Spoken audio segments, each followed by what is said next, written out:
Hello, class. I want to go over a little mini lecture here on Unit 3 with some of the learning objectives that are a little bit more difficult in chapters 11 through 14. And I think the best way to start as we look at chapter 11 on the Federalist era is really to go back to chapter 10 and take another look at this political spectrum that I'd drawn up here, which has democracy, pure democracy over here on one side, similar to, say, what the ancient Greeks practiced in Athens in the 5th and 6th century BC, and the dictatorship of one over here in a monarchy. And we talked in the previous unit about how America's founding fathers were really aiming toward a compromise that they called republicanism. And that word comes from classical Rome, whereby instead of having everybody vote on things directly, people vote for representatives, which is to say politicians, who then vote on the issues.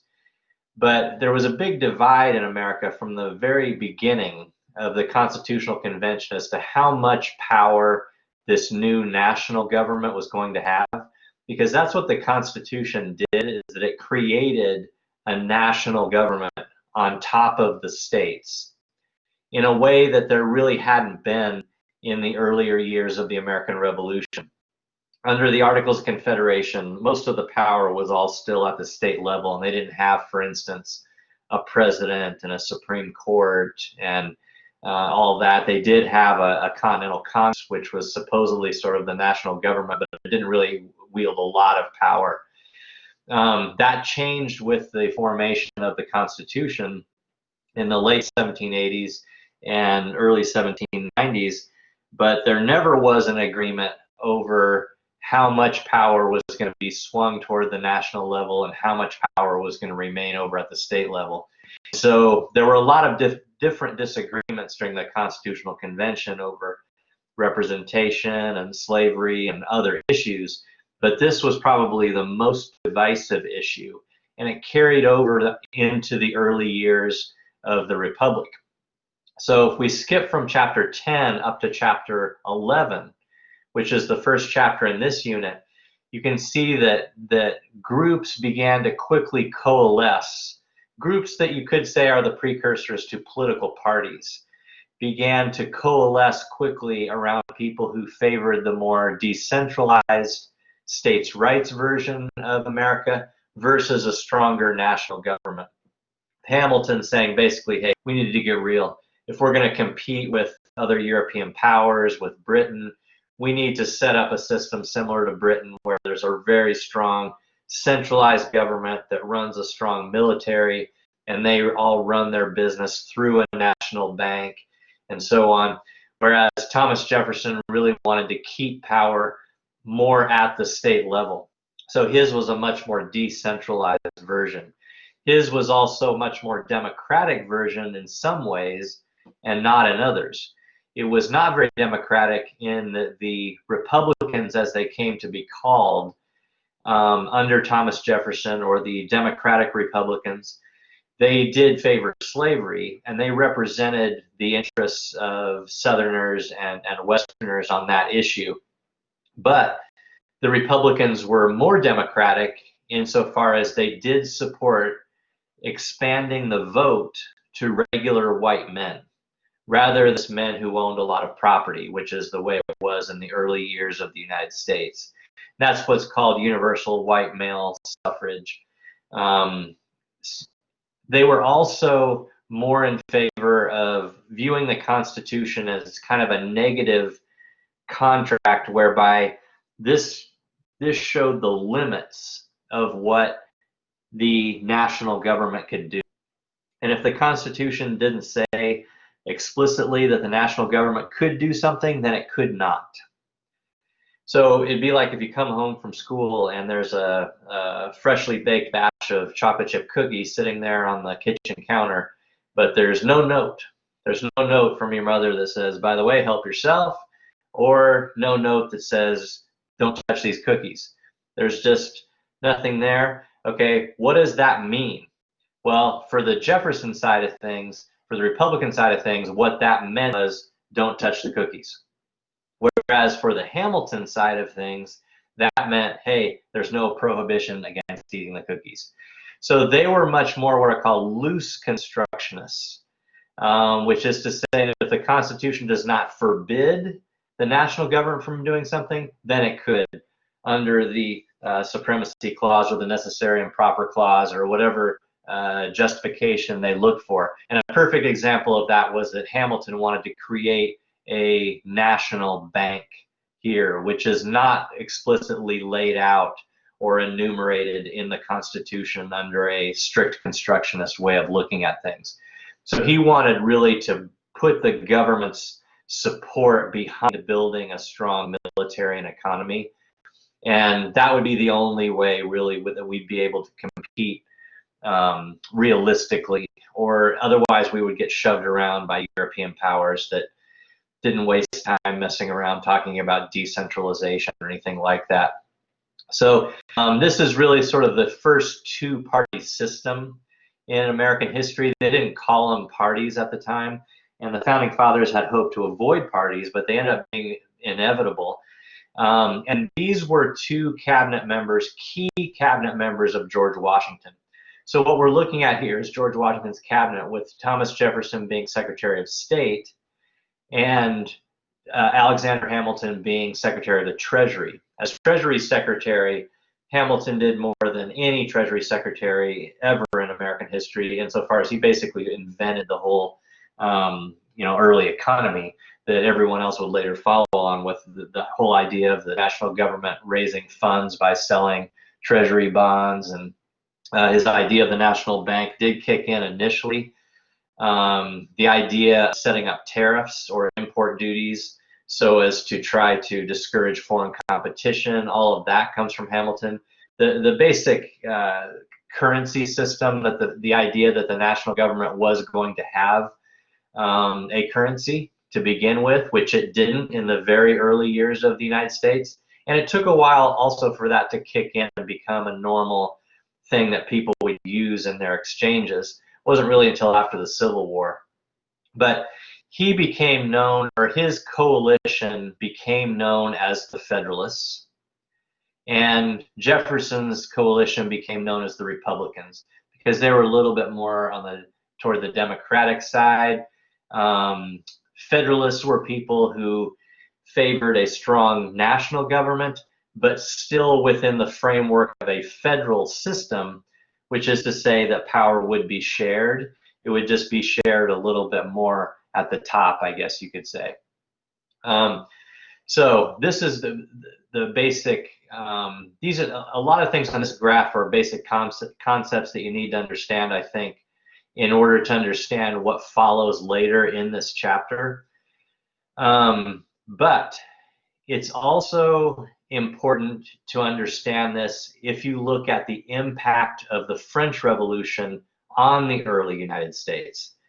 Now, the French Revolution, interesting in its own right, really the first major revolution to overthrow the old system of the medieval era of kings and queens and monarchies in Western history. You might say, well, what about the American Revolution? Wasn't that a little bit beforehand? Yes, but the American Revolution didn't overthrow the British monarchy. That was just a colonial rebellion. However, the two things were connected because the French were involved in the war between Britain and its colonies, and that then ran them into debt, and that caused problems for the monarchy. And also, they were inspired by the Republican politics of the American Revolution. In fact, Thomas Jefferson helped write the French version of their Declaration of Independence. So this was a major overthrow where they really got rid of all kinds of traditions in their society, whether it be religious traditions, or even started a brand new calendar and abolished slavery and did this and that. And then it really got out of hand and gained a kind of a momentum in its own right, whereby the Republicans kind of consumed themselves in France. And it brought a lot of other European countries to war with France because they wanted to nip this in the bud and make sure that this sort of thing wasn't contagious and spread through other parts of Europe and overthrow other monarchies. So the French Revolution ended up turning into a whole series of international wars as well, led most famously by a guy I'm sure you've heard of, Napoleon Bonaparte. Well, the British and the French were at war then during the French Revolution. And you might say, well, how would that impact the United States? They were all the way over on the other side of the Atlantic. Couldn't they have just chilled out and not worried about it and minded their own business? No, because the early American economy was so dependent on importing and exporting from Europe. Even though we were officially a country by then, we really were still a colonial economy in terms of relying a lot on goods going back and forth between Europe and selling raw materials to Europe. So what's the problem there? The problem is that when France and Britain would go to war with each other, the French Navy would try to sink all our ships going to England to disrupt them, and the British Navy would try to sink all our ships going to France to disrupt them. So you end up getting backed into a corner where you have to choose sides. Now, which side would these guys choose? Well, if you can look at what they stand for, with the Republicans over here favoring more democracy and giving the right to vote to regular white men and things like that, and the Hamiltonians or the Federalists over here are a little bit more trying to follow the British model. Even though we had broken away from Britain, still that was our main example of how to go about things. So sure enough, the French Revolution ends up driving a bigger wedge yet between the Federalists and the Republicans than was already there to begin with. So on top of their other disagreements, they couldn't agree on which side to back in the French Revolution. And this is around the time when the Federalists began to criticize the Republicans and try to insult them by calling them Democrats. Because, as we mentioned, the Founding Fathers really saw democracy as too extreme. So they came to be known as the Democratic Republicans. And then later, they're going to end up shedding the Republican term and start to call themselves the Democrats, although that's not for another generation or so down the line. So it's really confusing in American history if you ask yourself, about the origin of today's Republicans and Democrats. The origin really of today's Democrats is Jefferson's Republican Party, which came to be known as the Democratic Republicans, and then shed the Republicans and embraced the idea of being Democrats. What about today's Republican Party? They don't really come around till later in the 1850s as a party that was trying to block the Western expansion of slavery. So there are some similarities between them and the Federalists, but not enough to really sink our teeth into here.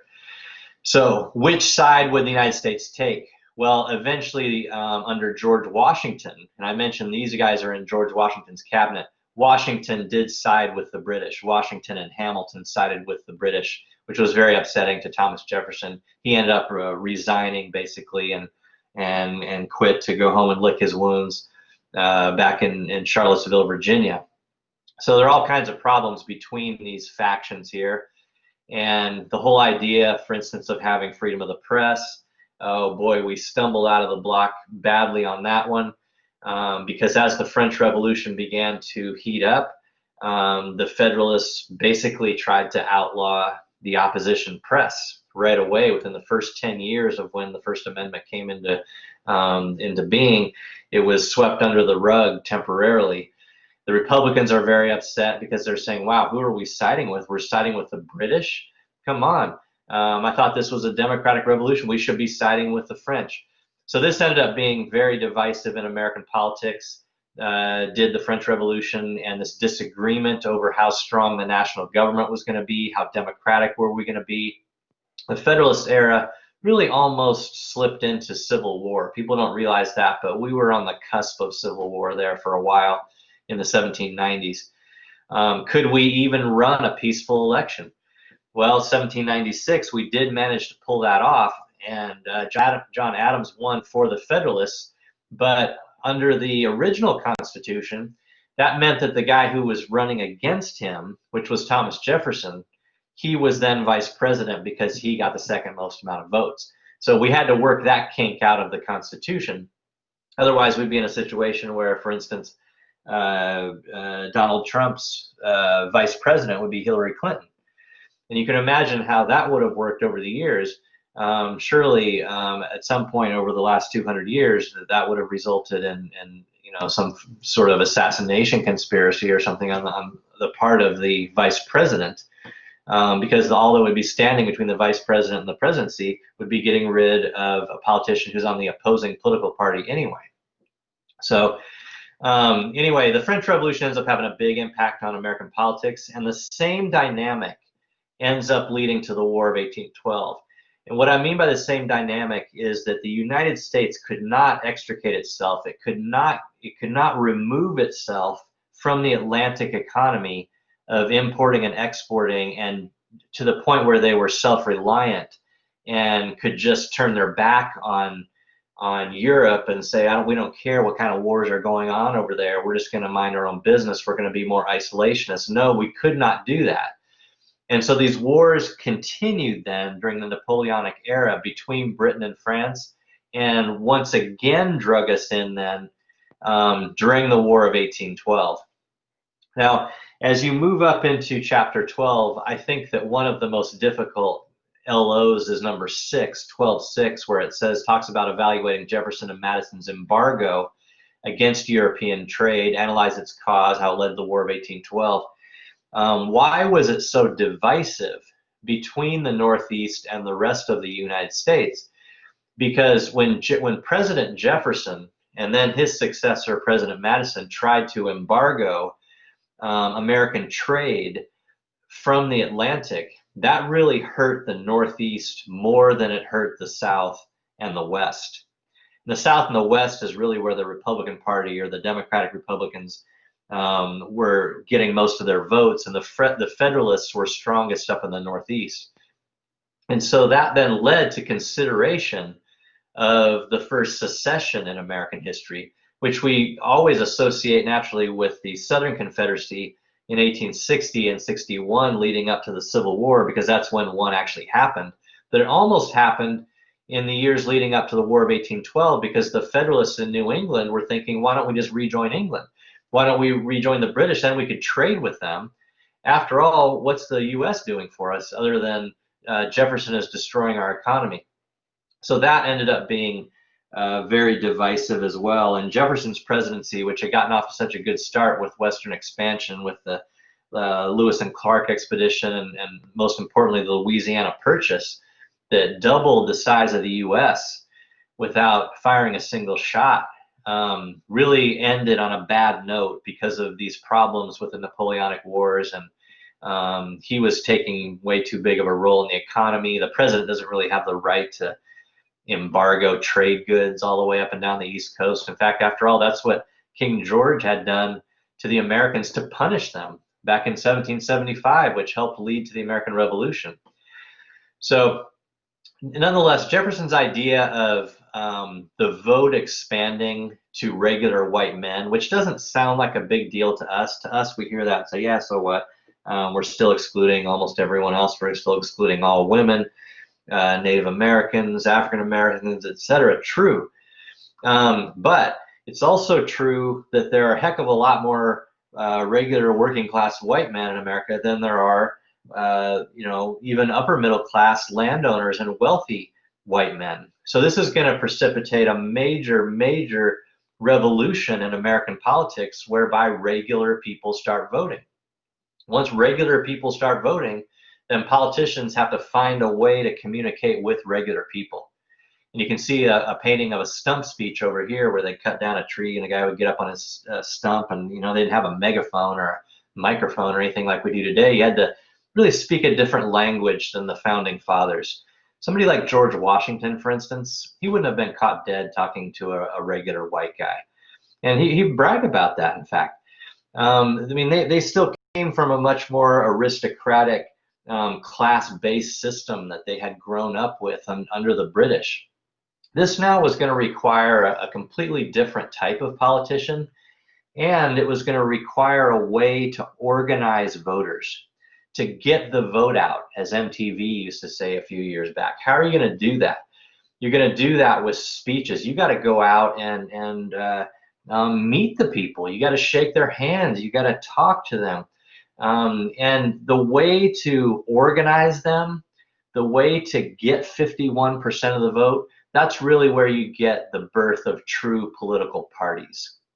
The founding fathers had wanted to avoid parties, but unless you absolutely outlaw people organizing themselves, then they're going to find a way to do that. That's how you get slogans and songs, and you can bribe them with alcohol and barbecue and whatever you need to do today. Bumper stickers, you need to keep those bumper stickers simple and something regular people can sink their teeth into. And so political parties began to develop out of the old Democratic Republican Party. And this idea, people said anybody who thinks they ought to give the vote to regular white men is dumber than a donkey's ass.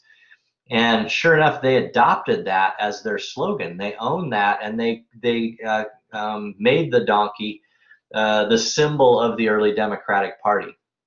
So you can see here, the percentage of Americans voting goes way up here with universal white malehood suffrage.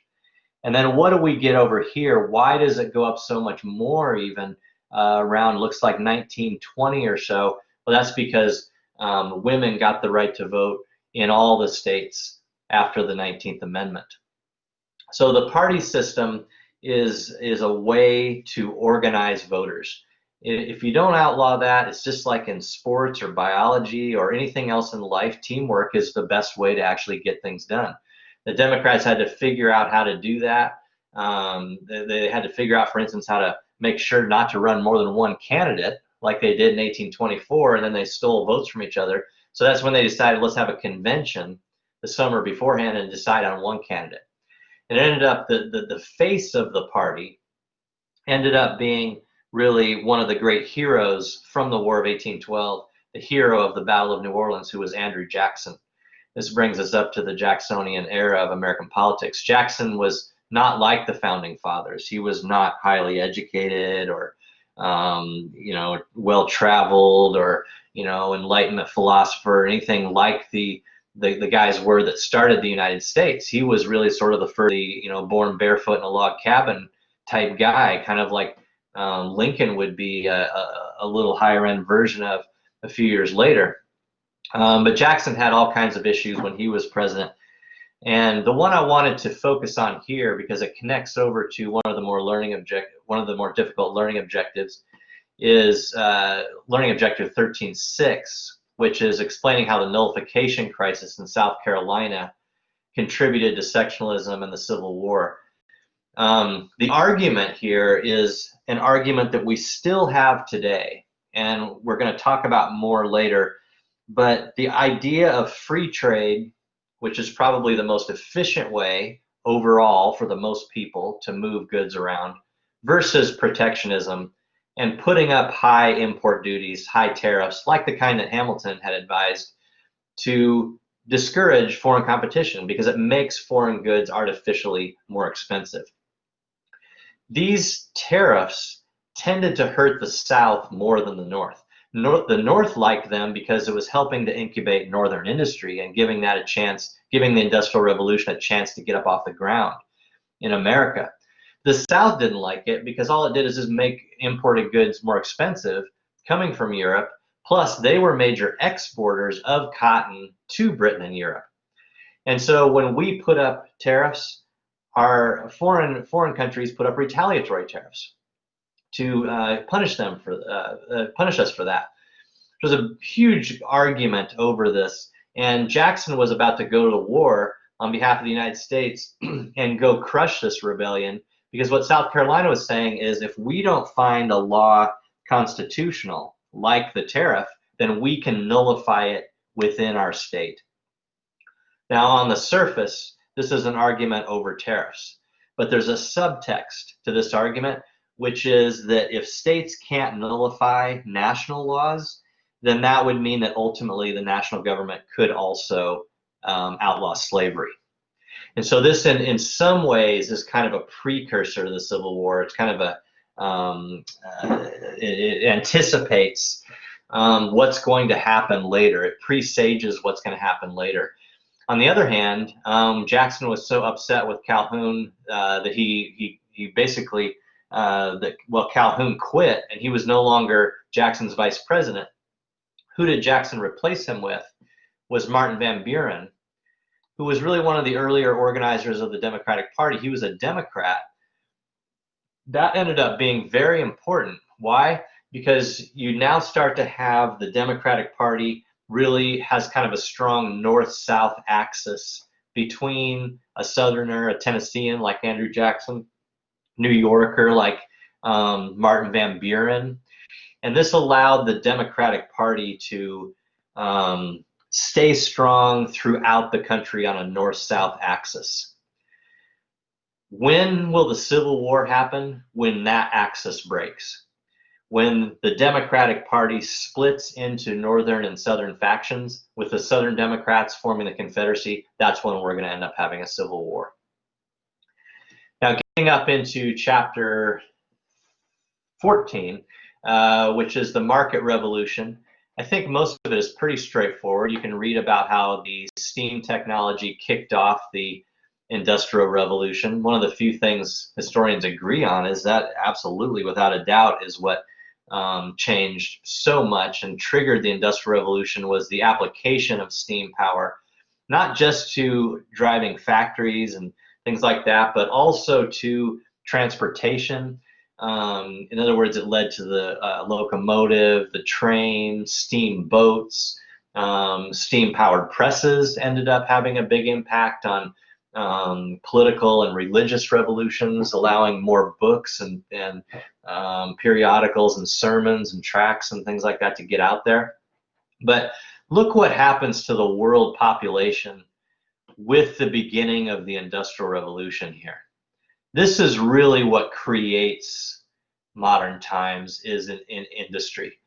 The politics and the religion are not that different than they were during the classical era, the ancient Greeks, the ancient Romans, ancient Near Eastern religions. We still sort of operate under them.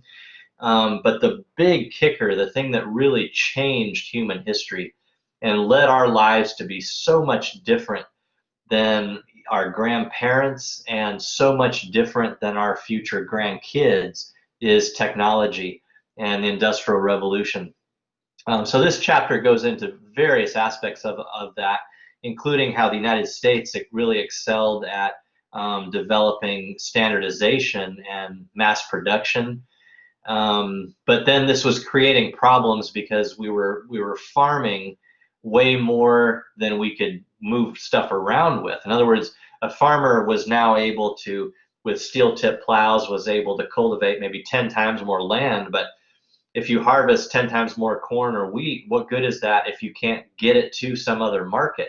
So it really necessitated other revolutions like the transportation revolution, which included trains, but really early on, especially before trains became standardized and safe, artificial rivers. You could think of canals as, the biggest of which was the Erie Canal, which connected the Hudson River here, which goes down into New York City, all the way into the entire Great Lakes system here, which is to say the entire interior and west, or what we would now think of as the Midwest. So that really propelled New York into becoming a commercial empire. New York already had a fairly big population, and since the very first capital was in New York City back in Washington's administration, that's where they started to sell government bonds outdoors, and then eventually they standardized that and moved it indoors. That became the New York Stock Exchange. That's why Alexander Hamilton is considered the godfather of the stock exchange. But now it's really also going to become even more into moving goods, both from the interior out into the Atlantic, but also from the Atlantic into the interior via the Erie Canal. And a lot of the changes that we see happening in this chapter in terms of religious revivals like the Second Great Awakening, the women's suffrage movement, I think it's not a coincidence that these occurred in upstate New York because good ideas can move along transportation networks like this just as much as goods can as well. So the Erie Canal ends up being very important to that. These social changes are what we get into toward the end of this chapter, which I think are maybe the most difficult part of the chapter. One of them is the distinction between vertical and horizontal integration. And with vertical integration, really, with many crafts, whether you were a cooper or a tanner or a blacksmith or a butcher or a carpenter or any other kind of craft you can think of off the top of your head, there were opportunities for upward advancement. You could begin as an apprentice, maybe as a teenager, and work your way up to becoming a journeyman. And we still have these terms, journeyman and master and apprentice and things like that in some trades, like in plumbing, for instance, you hear it, and a few others. But that's the way really all crafts were before the Industrial Revolution. You could work your way up and become a master. And if you were a master carpenter, you can make pretty good money doing that because your skill was in demand. But with the Industrial Revolution, most of those jobs went away in favor of big, gigantic factory floors. And all those guys out on that factory floor, if there are 200 of them out there, only a couple of them are going to work their way up to become the foreman or become the manager of that factory. The vast majority of them are going to remain in that job. And that's what the text means by a more vertical, a more horizontal consciousness of workers. I think I might have said earlier vertical and horizontal integration. That's different. That we'll cover that in History 1302. What we're talking about here is vertical and horizontal consciousness. A working class consciousness develops whereby that person is not going to advance further up the chain. How are politicians going to deal with that? In Europe, you had the radical solution on the part of Karl Marx, didn't catch on for a long, long time. And then when it did, only really on the outskirts of Eastern Europe, which is, hey, these workers should just take over the factory and run it for themselves. But in America, from there on out, you're going to have one or two or both of the political parties are going to find ways to try to appeal to that working class set. And in the early 19th century, it was definitely the Democratic Party, the party of Andrew Jackson. So the vertical and horizontal consciousness is really kind of a sign of the old craft apprentice model going away. And that's part of the key of the market revolution. But what's really key is that farmers developed enough technology with things like the steel tip plow that they're now able to grow way more food than they can just consume for themselves. And that completely changes society. That means that they are going to have to go out and sell in a market. They're going to have to find a way to get those crops to a market. And unless they want to get taken advantage of, it's going to benefit them to really be able to read and write, to be able to do basic math, and to be able to read other people's writings, because you have to know reading, writing, and arithmetic to be a businessman. And that in turn is going to trigger changes in compulsory education, which begins really in the Northeast, but eventually spreads out through the rest of the country. And so the market revolution means that you're no longer just a self-sufficient farmer, subsistence farming. That's the way most people had farmed through most of history, was they just grew food and raised livestock for their own family. So it didn't really matter what was going on in other parts of the world. If there was a war over on another continent, or if, it basically, you didn't have to worry. Well, you had a lot to worry about, but it's a different set of worries. You didn't have to worry about, for instance, time. The sun would come up in the morning, you go to work. If it was dark, you couldn't work anymore, go to bed. But now we're moving goods all around the country. If we're going to have a better canal system and railroads and things like that, well, high noon in Washington, D.C. is not high noon in Cincinnati. So we're going to have time zones. We're going to have these trains running on a schedule. If we have workers coming into a factory, we're going to have them working shifts. So you need to show up at a certain time, you need to leave at a certain time. That involves time. That involves clocks. And also, if you're going to be around heavy machinery and working in industry, you do not want to be intoxicated either. And so you begin to get the big pushback against people drinking all day, which was much more common in the 18th century. Not to say they were falling down drunk or anything like that, because obviously you wouldn't be productive if you were, but people tended to drink a lot more, and that's partly because alcohol is a preservative. And so in the days before refrigeration, you could count on, that as being more dependable than spoiled milk or something like that. Or you might not have access to potable water. But people would generally take a liquid lunch, working in the early crafts of colonial America. That doesn't go well with the Industrial Revolution. And so the temperance movement and the movement against alcohol abuse is going to kick in with the Industrial Revolution, as are all kinds of other social movements as well. You're going to be able to apply the steam-powered press to religious sermons and tracts, and that's really going to kick off the Second Great Awakening, which, because of the First Amendment, was perfectly legal. Any denomination could operate in a free religious marketplace. They could appeal to as many people as they could. And you have the birth of religions like Mormonism, for instance, came out of the Second Great Awakening in early 19th century. They probably wouldn't have been able to get Mormon Bibles around had it not been for steam-powered printing presses. Universal suffrage is going to kick in right around the same time that women are beginning to work more out in the early Industrial Revolution. So we talked about the advent of education. We got women's suffrage. We got the Second Great Awakening. We got the temperance movement.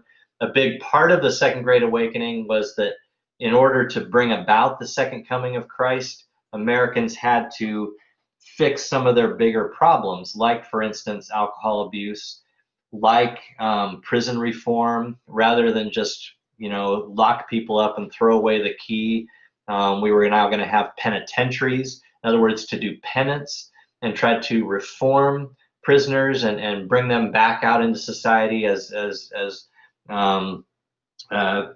productive members of society. And the big reform was abolition.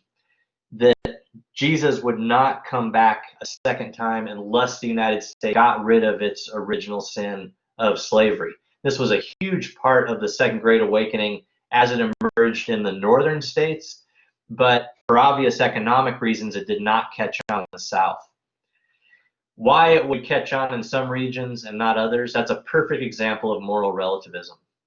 You may hear of the phrase moral relativism as kind of a criticism of somebody. They're a moral relativist, like they don't have any, moral standards. They're just, hey, anything goes. I don't care, or something like that.